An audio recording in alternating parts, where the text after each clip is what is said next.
दोस्तों, यह कहानी मामी और भांजे कहानी है। इस कहानी में मामी और भांजे के रिश्तों की नजदीकियों के बारे में बताया जा रहा है। कहानी बहुत रोमांटिक और दिल छू लेने वाली है। बस कहानी को अंत तक सुने। इस कहानी में भांजा, जिसका नाम दिनेश है, शरीर से लंबा चौड़ा, एकदम स्मार्ट, लेकिन उम्र से सिर्फ 19 साल का।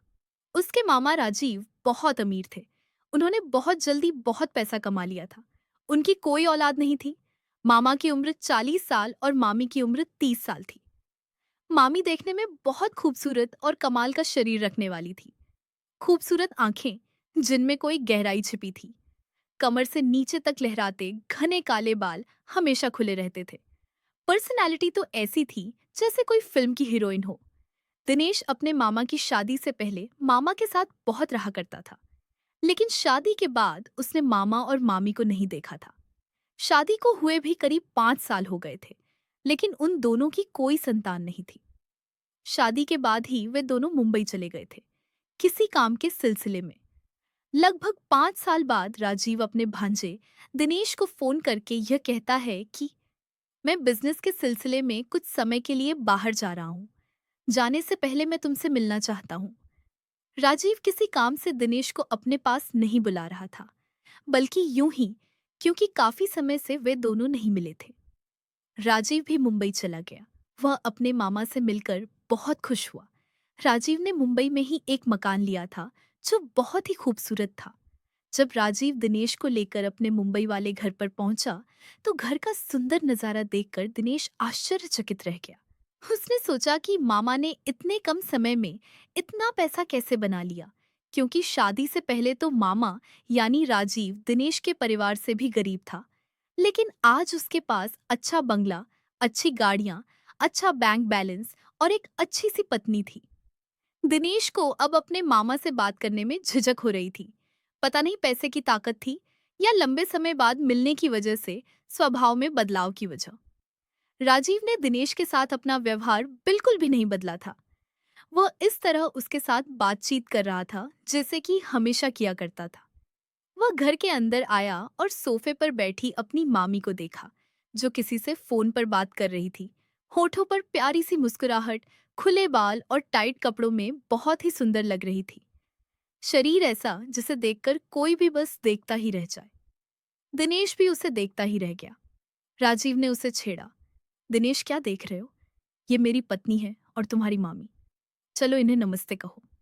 दिनेश अपनी मामी के पांव छूने लगा, लेकिन उसकी मामी ने उससे कहा, अरे नहीं, आज के समय में भला खासकर शहरों में पांव कौन छूता है। फिर दिनेश ने भी हाथ जोड़कर नमस्कार किया। राजीव ने दिनेश से कहा, दिनेश, पहले यह बताओ, तुम्हें मेरी बीवी कैसी लगी?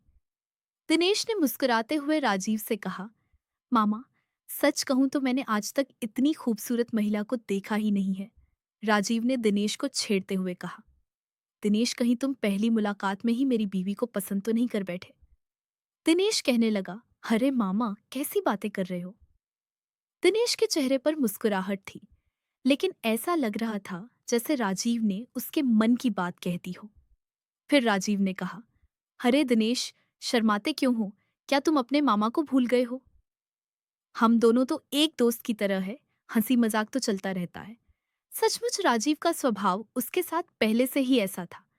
वह तो राजीव ने शादी बहुत देर से की थी, जब वह 35 साल का हो गया था। शाम को सभी ने ढेर सारी बातें की। राजीव को भी बहुत अच्छा लग रहा था। वह सिर्फ 2 दिनों के लिए ही अपने मामा के घर आया था। अगली सुबह जब दिनेश गहरी नींद में सोया था, उसकी मामी उसके पास चाय का गिलास लेकर आई और उसे जगाया। दिनेश आंखें मलते हुए बिस्तर से उठकर बैठ गया। सामने देखा तो उसकी मामी 2 कप चाय लेकर खड़ी थी, एक दिनेश के लिए और एक खुद के लिए। दिनेश ने कहा, अरे मामी, मुझे इतनी जल्दी क्यों जगा दिया? अभी तो मैं और सोना चाहता था। मैं सुंदर सुंदर सपने देख रहा था। उसकी मामी ने उसके साथ ही बिस्तर पर बैठकर दिनेश को कप पकड़ाते हुए कहा, दिनेश, लोग जहां के सपने देखते हैं, तुम सपनों की उस नगरी में हो। खुली आंखों से देखो, तुम्हारे सामने हर नजरा खूबसूरत ही होगा। उसकी मामी के कहने के अंदाज में एक अलग ही भाव था। दिनेश ने मामी से कहा, सचमुच मामी, यह शहर बहुत खूबसूरत है। वह कम उम्र का भले ही था, लेकिन ऐसा लगता था जैसे कि वह एक दिन पहले ही जवान हो चुका हो। उसके अंदर उसे जवान होने के एहसास महसूस हो रहे थे। उसकी मामी सफेद रंग की नाइटी पहने हुई थी। उसमें वह और भी खूबसूरत लग रही थी। दिनेश की निगाहें उस पर से हट ही नहीं रही थी। उसकी मामी भी उसे गौर से देख रही थी और दिनेश की नजर को भी समझ रही थी। दिनेश को तो न जाने क्या हो गया था।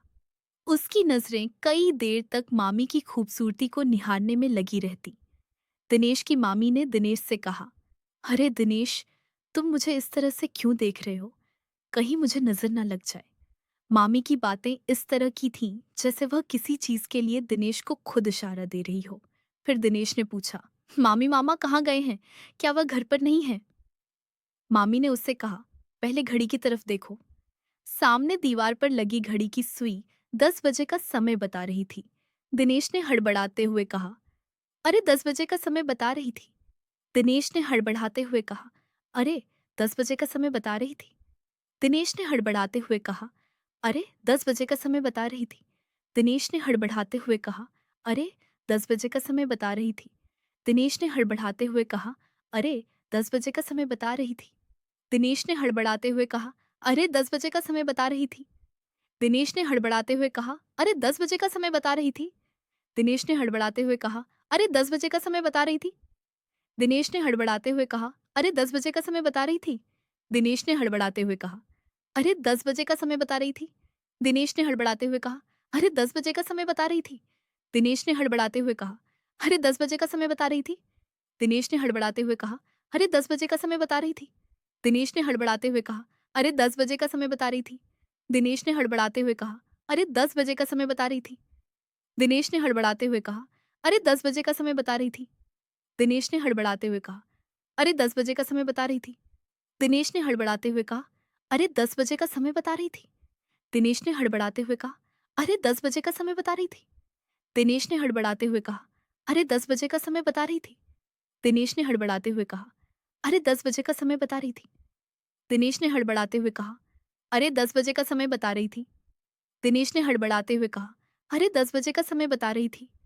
दिनेश ने हड़बड़ाते हुए कहा, अरे 10 बजे का समय बता रही थी। दिनेश ने हड़बड़ाते हुए कहा, अरे 10 बजे का समय बता रही थी। दिनेश ने हड़बड़ाते हुए कहा, अरे 10 बजे का समय बता रही थी। दिनेश ने हड़बड़ाते हुए कहा, अरे 10 बजे का समय बता रही थी। दिनेश ने हड़बड़ाते हुए कहा, अरे 10 बजे का समय बता रही थी। दिनेश ने हड़बड़ाते हुए कहा, अरे 10 बजे का समय बता रही थी। दिनेश ने हड़बड़ाते हुए कहा, अरे 10 बजे का समय बता रही थी। दिनेश ने हड़बड़ाते हुए कहा, अरे 10 बजे का समय बता रही थी। दिनेश ने हड़बड़ाते हुए कहा, अरे 10 बजे का समय बता रही थी। दिनेश ने हड़बड़ाते हुए कहा, अरे 10 बजे का समय बता रही थी। दिनेश ने हड़बड़ाते हुए कहा, अरे 10 बजे का समय बता रही थी। दिनेश ने हड़बड़ाते हुए कहा, अरे 10 बजे का समय बता रही थी। दिनेश ने हड़बड़ाते हुए कहा, अरे 10 बजे का समय बता रही थी। दिनेश ने हड़बड़ाते हुए कहा, अरे 10 बजे का समय बता रही थी। दिनेश ने हड़बड़ाते हुए कहा, अरे 10 बजे का समय बता रही थी। दिनेश ने हड़बड़ाते हुए कहा, अरे 10 बजे का समय बता रही थी। दिनेश ने हड़बड़ाते हुए कहा, अरे 10 बजे का समय बता रही थी। दिनेश ने हड़बड़ाते हुए कहा, अरे 10 बजे का समय बता रही थी। दिनेश ने हड़बड़ाते हुए कहा, अरे 10 बजे का समय बता रही थी। दिनेश ने हड़बड़ाते हुए कहा, अरे 10 बजे का समय बता रही थी। दिनेश ने हड़बड़ाते हुए कहा, अरे 10 बजे का समय बता रही थी। दिनेश ने हड़बड़ाते हुए कहा, अरे 10 बजे का समय बता रही थी। दिनेश ने हड़बड़ाते हुए कहा, अरे 10 बजे का समय बता रही थी। दिनेश ने हड़बड़ाते हुए कहा, अरे 10 बजे का समय बता रही थी। दिनेश ने हड़बड़ाते हुए कहा, अरे 10 बजे का समय बता रही थी। दिनेश ने हड़बड़ाते हुए कहा, अरे 10 बजे का समय बता रही थी। दिनेश ने हड़बड़ाते हुए कहा, अरे 10 बजे का समय बता रही थी। दिनेश ने हड़बड़ाते हुए कहा, अरे 10 बजे का समय बता रही थी। दिनेश ने हड़बड़ाते हुए कहा, अरे 10 बजे का समय बता रही थी। दिनेश ने हड़बड़ाते हुए कहा, अरे 10 बजे का समय बता रही थी। दिनेश ने बच गए, मुझे तो पता ही नहीं चला। उसकी मामी ने कहा, तुम्हें सफर की थकान थी, इसी वजह से गहरी नींद में सो रहे थे।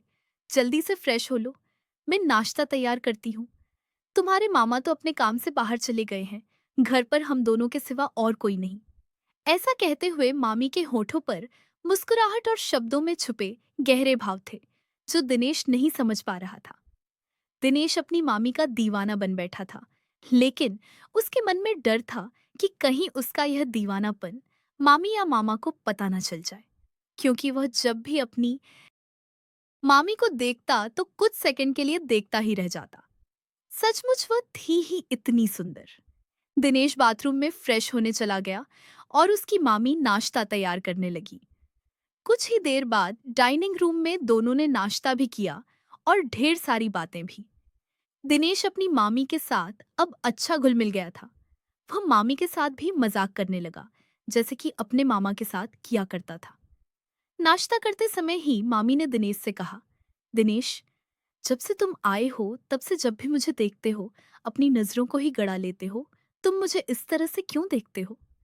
दिनेश कहने लगा, मामी, जब मैं आया था मैंने कहा था कि मैंने आपके जैसी महिला को आज तक नहीं देखा जो इतनी खूबसूरत हो। मामी मुस्कुरा दी। फिर वह कहने लगी, दिनेश, तुम कब तक यहाँ रहने आए हो? दिनेश ने कहा, मैं कल यहाँ से चला जाऊंगा। मेरे स्कूल के एग्जाम होने वाले हैं, उसकी तैयारी करनी है। फिर मामी मायूस हो गई, लेकिन कुछ नहीं कहा। दिनेश ने उसकी खामोशी को समझा और पूछा, मामी, क्या बात है? तुमने मेरे कल यहाँ से जाने के बारे में सुनकर अपना चेहरा क्यों उदास कर लिया? तुम ऐसी बिल्कुल भी अच्छी नहीं लगती। तुम मुस्कुराती हुई ही बहुत अच्छी लगती हो। पता नहीं मुझे यह तुमसे कहना भी चाहिए या नहीं, लेकिन सच तो यही है। फिर उसकी मामी ने कहा, दिनेश, मैं अधिकतर इस घर में अकेली ही रहती हूँ। जब से मेरी शादी हुई है, तब से मेरे पति अपने बिजनेस के सिलसिले में अधिकतर बाहर ही रहते हैं। 2 दिन पहले ही आए हैं और कल जाने वाले हैं। उसके बाद न जाने फिर कब वापस आएंगे। तुम सोचते होंगे कि तुम्हारे मामा को इतनी सुंदर बीवी मिली है, तो वो बहुत खुश होंगे, लेकिन ऐसा नहीं है। शादी के कुछ समय बाद तक तो उन्होंने मुझे बहुत प्यार किया, लेकिन अब घर आते हैं तो सिर्फ आराम करने के लिए। मेरे इंतजार के बारे में तो वह सोचते ही नहीं। मैं कई कई दिन तक उनका इंतजार करती रहती हूँ, लेकिन मुझे तो पता ही नहीं चलता कि वह कब आते हैं और कब चले भी जाते हैं। इस समय उन दोनों के बीच का माहौल शांत और उदासी भरा था। तभी दिनेश कहता है, मामी, मैं तो सोचता था कि तुम्हारे पास पैसों की भी कोई कमी नहीं है। तुम हर तरह से बहुत खुश होगी, लेकिन यह नहीं सोचा था कि इतने खूबसूरत चेहरे के पीछे भी कई इच्छाएं अभी दबी हुई हैं। मामी कहने लगी, हाँ दिनेश, कई चीजें ऐसी होती हैं जिन्हें पैसा देकर भी खरीदा नहीं जा सकता। फिर दोनों खामोश रहकर एक दूसरे की आंखों में बिना पलक झपके देखते रहते हैं। दिनेश को न जाने क्या हो गया था। वह सब कुछ भूल गया था कि यह उसकी मामी है और वह अपने मामा के साथ धोखा कर रहा है। इसका अंजाम क्या हो सकता है? किसी को पता चला तो क्या होगा? ऐसा कुछ भी इस समय उसके दिमाग में नहीं था। उसके दिमाग में थी तो सिर्फ अपनी खूबसूरत मामी की तस्वीर। मामी ने मुस्कुराते हुए अपनी नजरें फेर ली, शायद जानबूझकर, क्योंकि इसके बाद दिनेश के अंदर और ज्यादा हौसला आने वाला था। वो अपनी मामी का इशारा समझ चुका था कि मामी के दिल में भी कुछ है जो वह मुझसे मांग रही है। चाहता तो दिनेश भी यही था। वह मामी से कहने लगा, मामी, कल जब मामा भी जाएंगे वह मुझे भी अपने साथ लेकर जाएंगे। चाहता तो मैं भी हूं कि कुछ समय यहाँ रहूं, लेकिन मैं मामा और अपने घर वालों से क्या कहूंगा?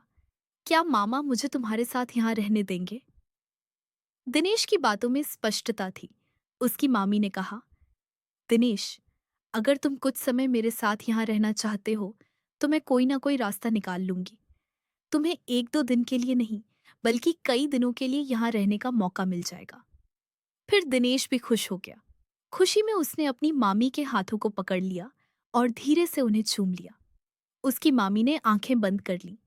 कुछ देर चुप रहने के बाद वह बोली, दिनेश, यह एहसास मुझे कई समय बाद हुआ। मैं तो इस एहसास को भूल ही चुकी थी। तुमने मेरे रग रग में वह एहसास जगाया जिसके लिए मैं तरस रही हूं। अब दिनेश से रहा नहीं गया। उसने कुर्सी से उठकर अपनी मामी को बाहों में भर लिया। वे दोनों एक दूसरे के इतने करीब थे कि दोनों की सांसें उन दोनों की गर्दन को स्पर्श कर रही थी। लम्हा ठहर रहा था और दोनों उस लम्हे में डूब जाने को तैयार थे।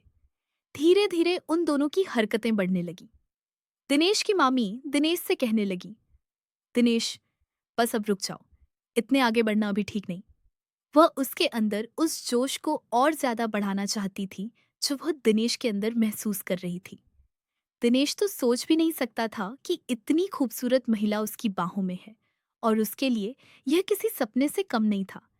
लेकिन दिनेश जैसे मानने को तैयार ही नहीं था। वह अपनी मामी की एक भी बात सुन नहीं रहा था। तभी दरवाजे पर बेल सुनाई दी। मामी दिनेश से अलग हो गई। उसने अपने उलझे हुए कपड़े और बाल ठीक किए। दिनेश भी चुपचाप भीगी बिल्ली की तरह अपने कमरे में चला गया। मामी ने दरवाजा खोला तो बाहर देखा कि कुछ पुलिस वाले खड़े हैं। उन्होंने पूछा कि राजीव कहाँ है। पुलिस वालों के स्वर में भारीपन था, जैसे कि राजीव ने कोई गुनाह किया हो। दिनेश की मामी ने उन्हें पहले अंदर आने को कहा और फिर पूछा कि क्या हुआ है। दिनेश भी अपने कमरे से बाहर आ गया था। फिर पुलिस ने बताया कि राजीव एक बहुत बड़ा स्मगलर है। लड़कियों को खरीदना, बेचना और नशे का कारोबार करना, यह राजीव का पेशा है। दिनेश की मामी यह सुनकर स्तब्ध रह गई। उसने कहा, नहीं, मेरे पति ऐसा काम नहीं कर सकते। तुम्हें जरूर कोई गलतफहमी हुई है। फिर पुलिस वालों ने कुछ कागजात दिखाए। उन कागजातों पर राजीव की फोटो लगी थी, लेकिन नाम राजीव नहीं था। राजीव नाम बदलकर का ये गलत काम कर रहा था। पुलिस को काफी समय से उसकी तलाश थी, लेकिन नाम बदलने की वजह से पुलिस अब तक राजीव तक पहुंच नहीं पाई थी। लेकिन आज पुलिस ने राजीव का पूरा भांडा फोड़ दिया था। राजीव के आने तक पुलिस इस घर में उसका इंतजार करती रही। शाम को जब राजीव लौटा तो पुलिस ने उसे पकड़ लिया और अपने साथ ले गई। घर पर दिनेश और उसकी मामी रह गए थे। दिनेश की मामी रो रही थी और दिनेश उसे हौसला दे रहा था। जाने से पहले राजीव ने दिनेश से कहा, दिनेश, अपनी मामी का ख्याल रखना, मैं जल्द आ जाऊंगा। उस रात के पुलिस रिमांड के बाद राजीव ने अपना गुनाह कबूल किया। देह व्यापार और अपने काले कारनामों की वजह से राजीव को लंबे समय की जेल और लाखों का जुर्माना हुआ। राजीव की पत्नी ने जब यह सब सुना कि उसके पति राजीव के बाहर भी न जाने कितनी लड़कियों और महिलाओं से गलत संबंध थे, तो उसने राजीव से तलाक लेने का सोच लिया। दिनेश अपने अधूरे सपनों के साथ वापस अपने गांव आने लगा, लेकिन उसकी मामी ने उसे कहा, दिनेश, तुम जानते हो ना कि आज मुझ पर क्या बीत रही है। क्या तुम ऐसी स्थिति में मुझे छोड़कर चले जाओगे?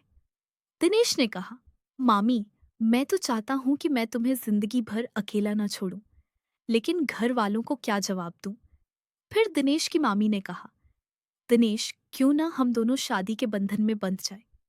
मैं अब राजीव के साथ नहीं रहना चाहती। वह मुझे धोखा दे रहा था। इसकी भनक तो मुझे काफी समय पहले से थी, लेकिन खुलकर मैं कभी राजीव से जिक्र नहीं कर पाई। तुम्हें मैं दुनिया की सबसे खूबसूरत महिला लगती हूँ, लेकिन तुम गलत थे। राजीव को तो मुझसे भी खूबसूरत लड़कियां और महिलाएं मिलती हैं। अगर मुझसे खूबसूरत कोई और नहीं होता तो राजीव भी कभी मुझे धोखा नहीं देता। दिनेश अपनी मामी से कहता है, मामी, अगर मैं तुमसे शादी कर लूं तो क्या मेरे घर वाले मुझे अपनाएंगे? ऐसा कभी नहीं हो सकता। भले ही मामा मेरे सगे मामा नहीं है, लेकिन रिश्ता तो रिश्ता होता है। मुझे तुम बहुत अच्छी लगती हो और तुम्हारे साथ मैंने बहुत से सपने भी देखे थे। मन तो चाहता है कि मैं सब कुछ छोड़कर तुम्हारे साथ रहूं, लेकिन जब भविष्य के बारे में सोचता हूं तब डर लगता है। उसकी मामी कहती है, तुम पहले आदमी नहीं हो जो ऐसा कर रहा है। शहर में तो यह आम बात है। अधिकतर आज के समय में सभी अपनी पसंद की शादी करते हैं। फिर दिनेश अपनी मामी से कहता है, मामी, ठीक है, जब तक तुम्हारा तलाक नहीं हो जाता तब तक हम शादी नहीं कर सकते। और जब तुम्हारा तलाक हो जाएगा मैं गांव से लौटकर तुमसे शादी करूंगा। लेकिन अभी मुझे गांव वापस जाना पड़ेगा। राजीव की करतूत की वजह से उन दोनों के रंग में भंग हो चुका था। अब माहौल कुछ और था। उसकी मामी ने कहा, दिनेश, कम से कम आज की रात तो यहाँ मेरे साथ रुक सकते हो। तुम्हारे जाने के बाद मैं अकेली नहीं रह पाऊंगी। उस रात दिनेश अपनी मामी के साथ वहीं पर रुक जाता है और वह दोनों उस रात को यादगार बना लेते हैं। उसकी मामी की अधूरी चाहत दिनेश पूरी कर देता है। दिनेश जब घर जा रहा होता है तो जाने से पहले उसकी मामी ने उसे कुछ पैसे दिए और कहती है, दिनेश, मैं तुम्हारा इंतजार करूंगी। दोनों एक दूसरे को अलविदा कहते हैं। दिनेश घर आ जाता है, लेकिन समय समय पर अपनी मामी को फोन करता रहता है। समय बिता गया, दोनों की बातें चलती रहीं। फिर एक दिन दिनेश की मामी ने उसे जो कहा, उसे सुनकर दिनेश बहुत डर गया। उसके पैरों तले जमीन खिसक गई। उसकी मामी ने कहा कि वह मां बनने वाली है। दिनेश घबरा गया। उसने कहा, मामी, ये बात किसी को मत बताना।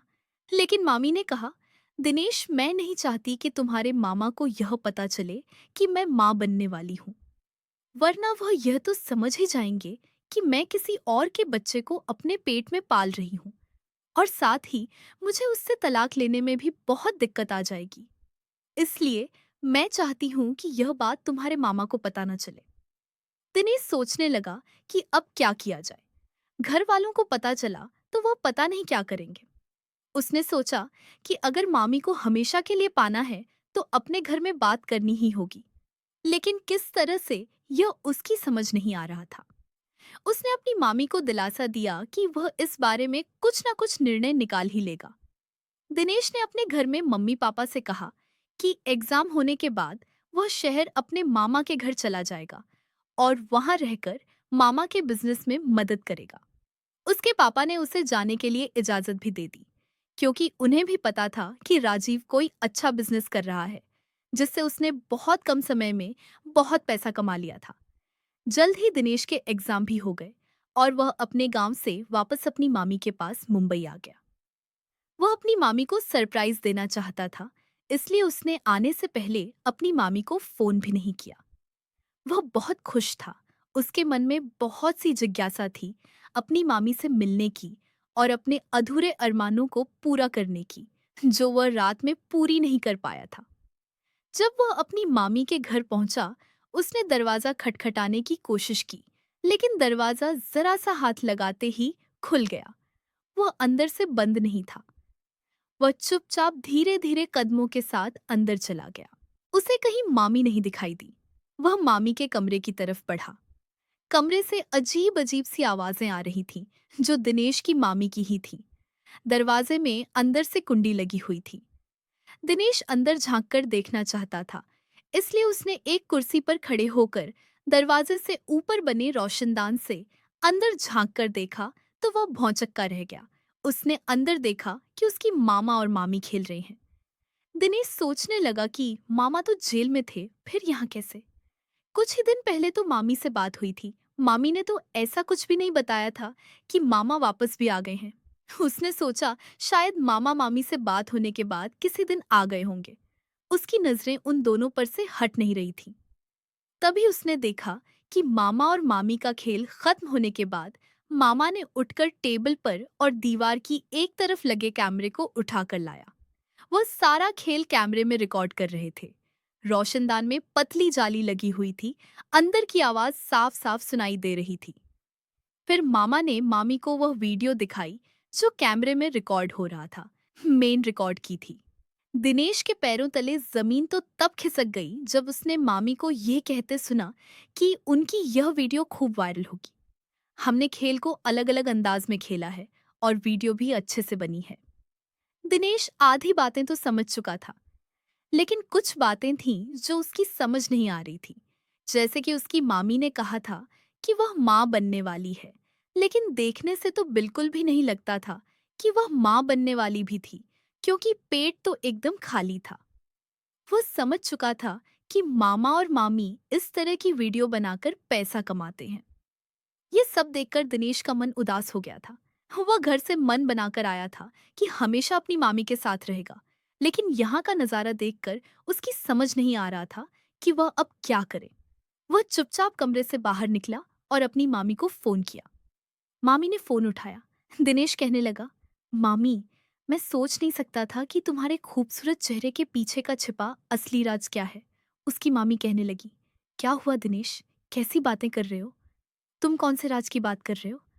दिनेश कहने लगा, मामी, मैंने एक साइट पर जाकर तुम्हारी वीडियो को देखा था। तुम और मामा उस तरह की वीडियो बनाते हो और उससे पैसा कमाते हो। मैं तो सोच भी नहीं सकता था कि तुम ऐसी भी होगी। तब तो तुमने पक्का उस रात मेरी भी वीडियो बनाई होगी। तब उसकी मामी ने सारी सच्चाई को बताया कि वह यह काम बहुत पहले से कर रही है और दिनेश की भी वीडियो बन चुकी है और वह बहुत वायरल भी हो रही है। दिनेश ने कहा, मामी सचमुच तुम्हारे इस काम ने तुम्हें मेरी नजरों से गिरा दिया है। मैंने तुम्हारी कोई भी वीडियो नहीं देखी है, बल्कि मैंने तुम्हें अभी कुछ ही देर पहले मामा के साथ वीडियो बनाते देखा है। वह कहने लगी, दिनेश क्या तुम यहाँ आए हो? तुमने पहले क्यों नहीं बताया? दिनेश ने कहा, मैं तुम्हें सरप्राइज देना चाहता था। मैं हमेशा के लिए तुम्हारे पास तुम्हें अपनाने आया था, क्योंकि तुम गर्भवती भी थी। इसलिए मैंने सोच लिया था कि तुम्हें और बच्चे दोनों को अपनाऊंगा। लेकिन क्या तुम मुझे यह बता सकती हो कि मामा को तो पुलिस पकड़कर ले गई थी, तुम गर्भवती थी, वह सब क्या था? कम से कम पूरा सच तो मुझे बता दो। मामी ने कहा, पुलिस तुम्हारे मामा को पकड़कर जरूर ले गई थी, लेकिन कुछ ही समय बाद वह छूट भी गए थे। मैंने तुम्हें झूठ कहा था कि मैं गर्भवती हूँ, क्योंकि मेरी और तुम्हारी वीडियो खूब वायरल हो रही थी। लोगों ने उसे बहुत पसंद किया और दोबारा से तुम्हारी और मेरी वीडियो की लोगों ने डिमांड की। इसीलिए मैंने तुम्हें यह कहा था कि मैं गर्भवती हूँ, ताकि तुम दोबारा वापस मेरे पास आ जाओ।